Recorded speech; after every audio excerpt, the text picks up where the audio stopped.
नमस्कार मित्रों, मैं Truvina Yadav, assistant professor political science. आप सबका मेरे इस यूट्यूब चैनल पर स्वागत है।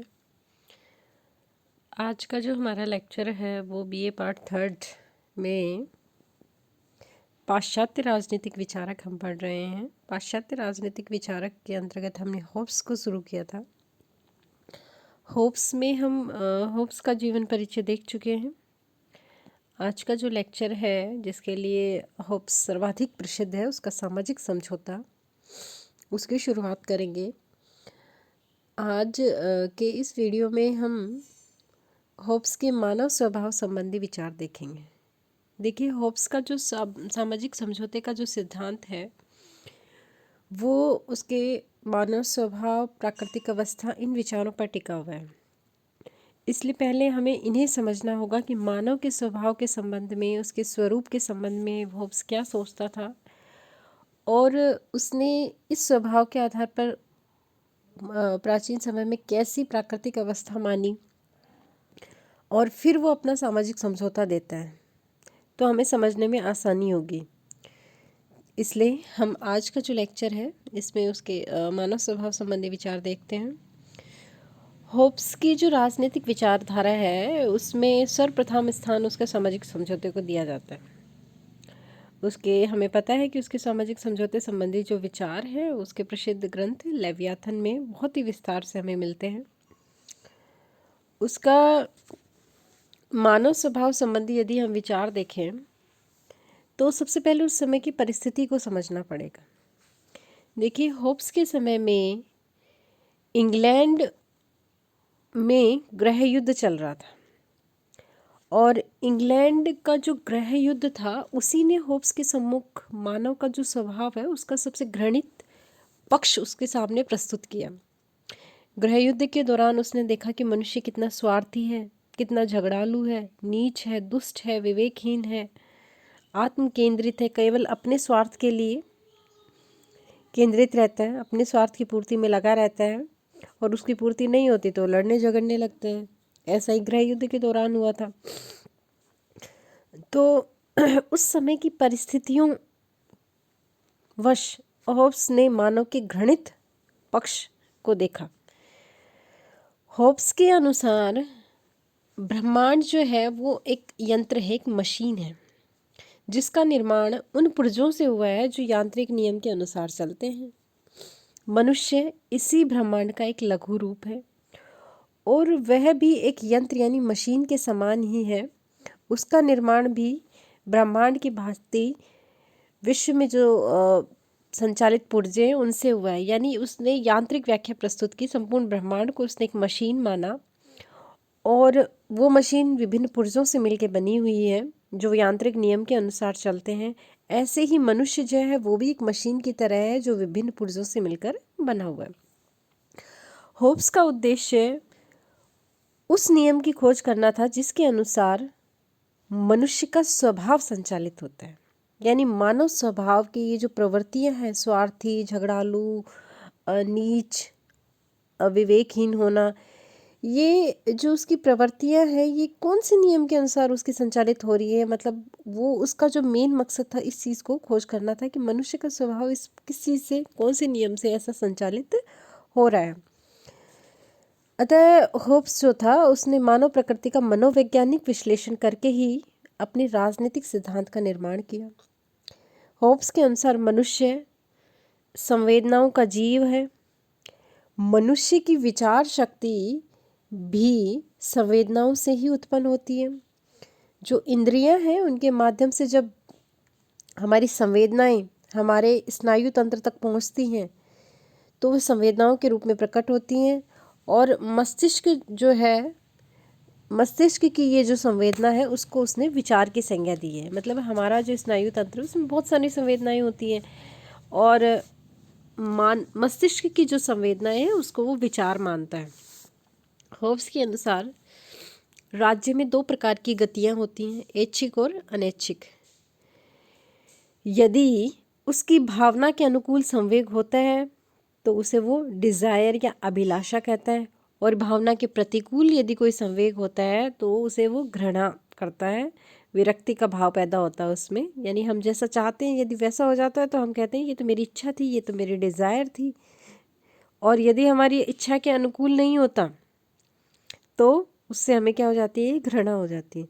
इस प्रकार उसने भौतिक शास्त्र के आधार पर ये परिणाम निकाला कि अभीष्ट पदार्थों की प्राप्ति के लिए उनकी ओर गति करना, प्रवृत्त होना, अभिलाषा, और जो अनअभिष्ट यानी जिनकी इच्छा नहीं है उनकी ओर गति करना घृणा होती है, यानी विरक्ति होती है।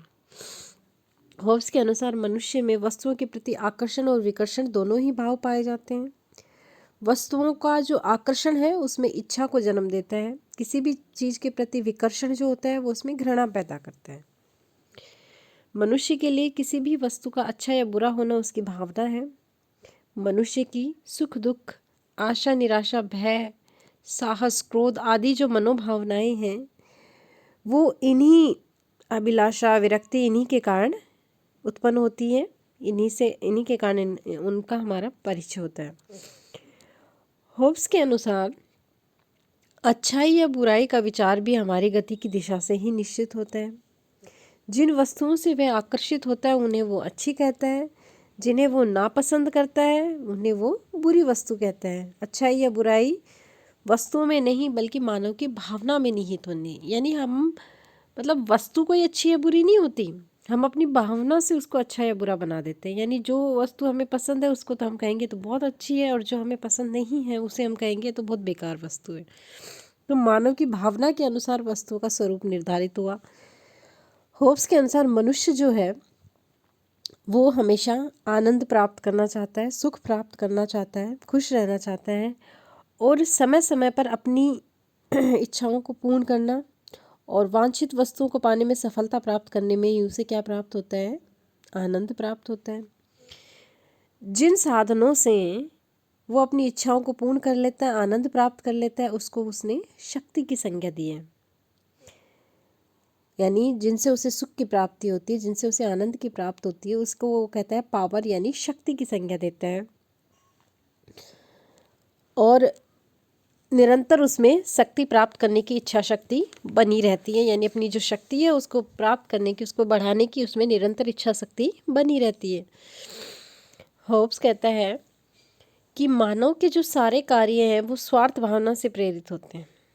मनुष्य अपनी इच्छाओं की पूर्ति में सदैव लगा रहता है।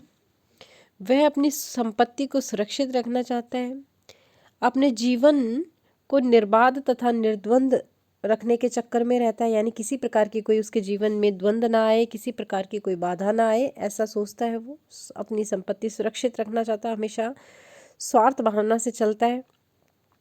अपने वो होब्स के अनुसार प्रकृति ने सब मनुष्यों को समान बनाया है। यह संभव है कि कोई व्यक्ति शारीरिक बल की दृष्टि से दूसरे व्यक्ति के अपेक्षा निर्बल हो, यानी शारीरिक दृष्टि से हो सकता है कोई बलशाली हो, कोई निर्बल हो, किंतु मानसिक दृष्टि से बुद्धिमान तथा धूर्तता एवं मक्कारी में उसकी अपेक्षा अधिक बलवान हो सकता है। यानी जो शारीरिक दृष्टि से निर्बल है, हो सकता है कि वो मानसिक दृष्टि से क्या हो, बुद्धिमान हो, धूर्त हो, मक्कारी हो। होब्स के अनुसार चूंकि मनुष्य में लक्ष्य प्राप्ति की योग्यता समान होती है, जिससे प्रतिद्वंदिता और संघर्ष की स्थिति उत्पन्न होती है, वे एक दूसरे को हराना और नष्ट करना चाहते हैं। मनुष्य जो होते हैं वो प्रतिस्पर्धा के चलते, लाभ के लिए, अविश्वास के चलते रक्षा के लिए, और वैभव प्राप्ति के चलते प्रसिद्धि के लिए आपस में संघर्ष करते रहते हैं। यानी उनमें सदैव वैभव प्राप्ति की, प्रसिद्धि प्राप्ति की, लाभ प्राप्ति की, ये संघर्ष जो है उनमें आपस में चलता रहता है। यानी 3 चीज़ें हैं जिनकी वजह से उनमें निरंतर संघर्ष चलता है। पहला प्रतिद्वंदिता, दूसरा भय, और तीसरा कीर्ति पाने की लालसा या उसे बढ़ाने की लालसा। और ये निरंतर उसमें चलती रहती है, जिसके कारण वो आपस में एक दूसरे से संघर्षरत रहते हैं। जब 2 व्यक्ति एक ही वस्तु को पाने के लिए प्रयास करते हैं तो उनमें प्रतिद्वंदिता का भाव पैदा होता है, और निरंतर जब एक व्यक्ति इस आकांक्षा से व्यथित रहता है कि दूसरे की शक्ति उससे अधिक न बढ़ जाए, तो भयभीत रहता है कि कहीं उसकी शक्ति मुझसे ज़्यादा ना हो जाए, तो उसमें भय का भाव रहता है। ये इच्छा भी उसमें स्वाभाविक होती है और सदैव उसमें दूसरे से अधिक प्रशंसा पाने की भावना, कीर्ति पाने की लालसा उसमें विद्यमान रहती है। तो हॉब्स कहता है कि मनुष्य की यंत्र की तरह है और सभी मनुष्य के जो मानव स्वभाव संबंधी ये जो कीर्ति, प्रतिद्वंदिता, भय, ये सभी के जीवन में पाई जाती है। सभी स्वार्थी होते हैं, सभी आत्म केंद्रित होते हैं, सभी अपने स्वार्थ के वश चलते हैं। यानी उनके जो जीवन का चलने का मुख्य जो बिंदु है वो है उनका स्वार्थ, यानी अपने स्वार्थ से ही उनकी भावनाएं आगे बढ़ती हैं। ऐसा अविश्वासी, निरंतर संघर्षरत, निरंतर लालची प्रवृत्ति का ये जो मनुष्य है वो, उसका स्वरूप होब्स ने निर्धारित किया। अब आप देख सकते हैं कि होब्स का मानव स्वभाव संबंधी विचार कैसा है। क्या वास्तव में मनुष्य केवल स्वार्थी है? क्या वास्तव में मनुष्य केवल आत्म केंद्रित है, अविश्वासी है, आपस में संघर्षरत है? क्या हम मनुष्य में सहयोग की भावना को नहीं देखते हैं? यदि हम इसकी आलोचना के बारे में सोचें तो आप बताइए, क्या केवल मनुष्य स्वार्थी ही होते हैं? निस्वार्थ भाव की प्रवृत्ति उसमें नहीं होती है। झगड़ालू ही होता है? नहीं, मनुष्य शांति से रहना भी पसंद करते हैं, शांति से रहते भी हैं। हम यदि वर्तमान संदर्भ में देखें तो है। विवेकहीन नहीं, विवेकशील व्यक्ति भी हैं। आत्म केंद्रित नहीं, सबके बारे में भी सोचते हैं।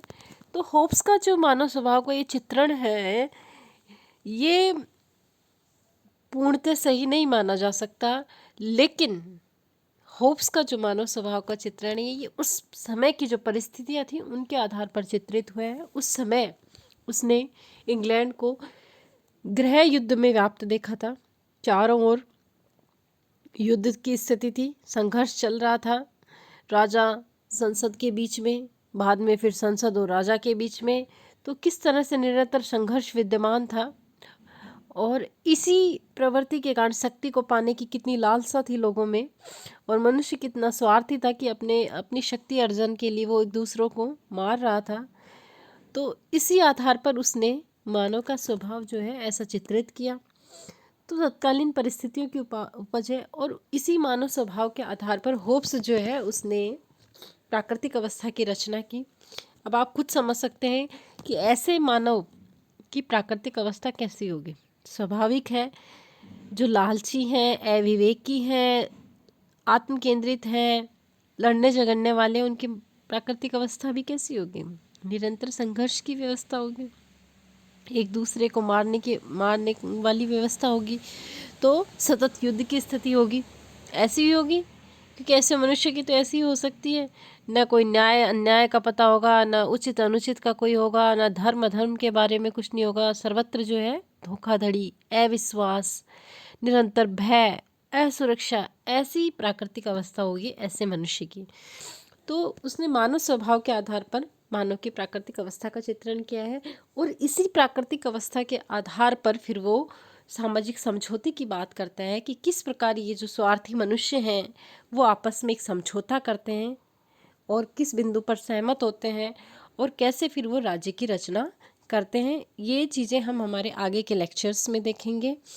इसलिए पहले मनुष्य के मानव स्वभाव का जो स्वरूप है उसको समझना आवश्यक है।